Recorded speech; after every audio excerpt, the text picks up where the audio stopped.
Well, good morning to the world again. So today, this series lecture number 33 in the New World series is on the appropriately New World religion, which is those that have been following my social media platforms will be aware is the one God, one religion, which is fact-based, mathematically logic, scientifically provable. As pompous or arrogant as you may think that state, I do write equations, I do write logical statement, which can any scientist, mathematician out there, more than happy to review it and see whether my words are indeed pompous and arrogant or whether they're simply correct. And again, there's a lot of publications on there. Out of my God book, which is translated Spanish and multiple languages by the master scribe, Andrew Wen. So I'm not going to go through the technicality. I mean, I think you've heard it all before. My scientific proof includes explanation, not just qualitatively, but quantitatively, can explain and account for dark energy, dark matter, missing antimatter, quantum entanglement, etc., etc., etc. So that's where my pompousness, my arrogance come in, because the number speaks for itself. But anyway, so why do we need a new religion? Well, because we are going through a transformation in humanity into a new world. So why not? It's that simple. You know, as you go through the history of humanity, you'll see that every millennium, a new significant spiritual, philosophical, religious springing comes of age, you know, whether, you know, it's Buddhism, Judaism, Christianity, Islam. There's a cycle to it. Now, why is that? You know, if there is only one God, logically, like I said to you, this way to premise it, logically, if there's only one God, there should only be one religion, right? Now, of course, the world religion are dominated by the Abrahamic religion, which is obviously Christianity is number one, and then Islam, and then obviously Judaism. And in fact, they all trace their roots to, like I said, the Abrahamic principle,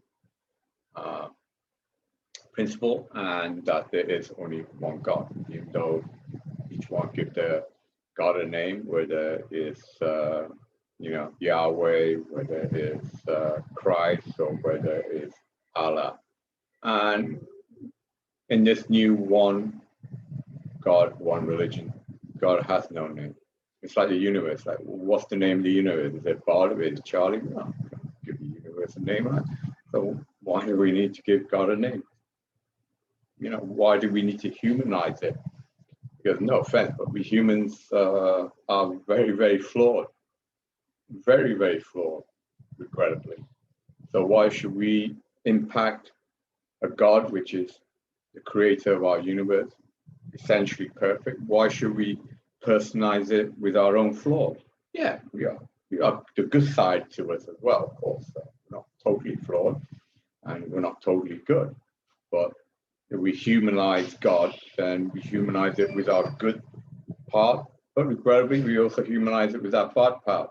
And regrettably, that bad part has led to millions and millions of people being slaughtered. And I mean slaughtered in the name of God, not just slaughtered, but raped, you know, and not only slaughtered and raped, but decimated. I mean, if you were to put the economic value of it, the religious war that's been going on for millenniums are probably many, many, many, many, many trillions and trillions and trillions of dollars.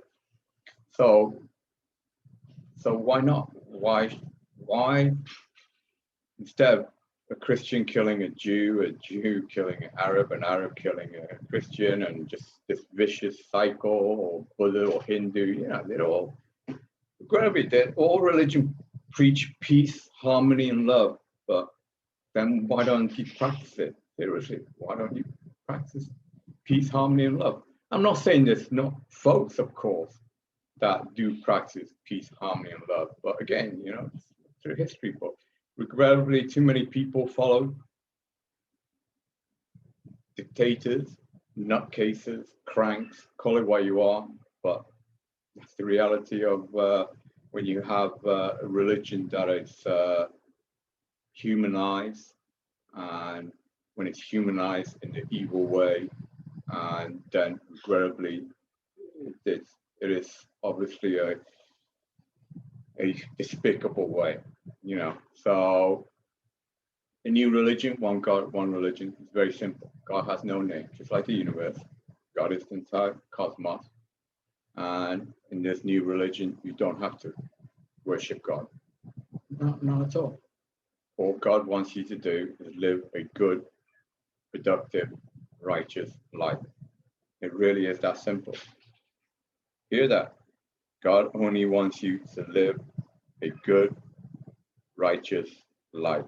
You do not even need to worship God. Seriously, okay?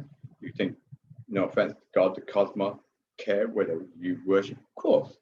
It's like everyone, like me. I'm human. I like to be idolized. I like my butt kiss. You know, I'm human. But why should you need to idolize me? Why should you need to kiss my butt? Why don't you just go forward and dedicate your life in doing good and righteous things? Okay? So in this new religion, God has no name. We do not even mandate it to worship God. We do not even need to believe God. I mean, obviously, I claim and I arrogantly state that God is mathematically logic and scientifically provable. Absolutely. So for those that want to look into that and go through that journey that I have and discover, you know, there is a real God there, then amen. But if you don't want to, just go down that path of righteousness, go down that path of goodness, and you will achieve your own salvation. Okay? So everything I say in the one God, one religion, which is for this relevant new world. We are in the space age world, and again, you hear me preaching that humanity needs to survive this dark age, and it is a dark age, regrettably, and come into light. So humanity can take this new religion, which is science-based, it's technology-based, right? As I mentioned to you, the significant discovery in this new religion actually is extremely beneficial. It brings new technology that will aid the new advancement of a new human species to explore outer stars, colonize the rest of the universe, meet new horizons as aliens. Okay, aliens in the sense that we will become our own extraterrestrial beings that will move away from this beautiful planet of ours. It is beautiful, but it is a small planet on the grand scale of everything. It is a small planet, and it's a planet that we should take good care of. Okay, I said to you, the resources are not limitless. Out there in space, on a relativity scale, is limitless. And if we explore the dark energy, the dark matter, then in principle we do have a source of energy that will power our new advanced states beyond the stars. And if we evolve further beyond that, then we evolve into angels. Angels, in my sense of definition, are beings that can transcend the multi-dimension, because the twin universe is my scientific discovery of God and the true cosmic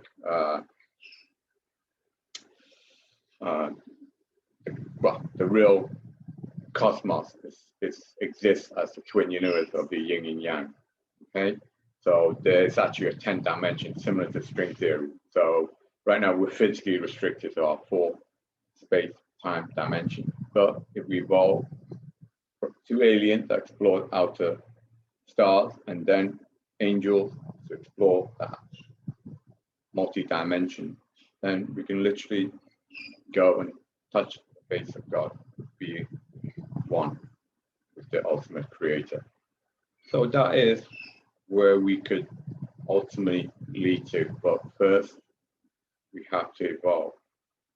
First, we have to get out of this dark age and seek the light of knowledge and truth. Okay, that will be the saving grace for some. There are some that will obviously fall by the wayside, and there will some regrettably evil, nasty ones that will just sink to pit of hell, you know. But for those that's wise, for those that are good, you will go down that path of righteousness and use that new knowledge and that new truth to advance yourself and advance the new humanity to the stars and the spirits. Okay, so that is what this new world religion, one God, one religion. And thanks to Andrea for giving me the new global unification movement title to it as well. As you know, she's also the creator of OGOR, the One Humanity, One World, which is the global social movement, which are inherently connected. Okay, so God bless you all. Much love and peace to you.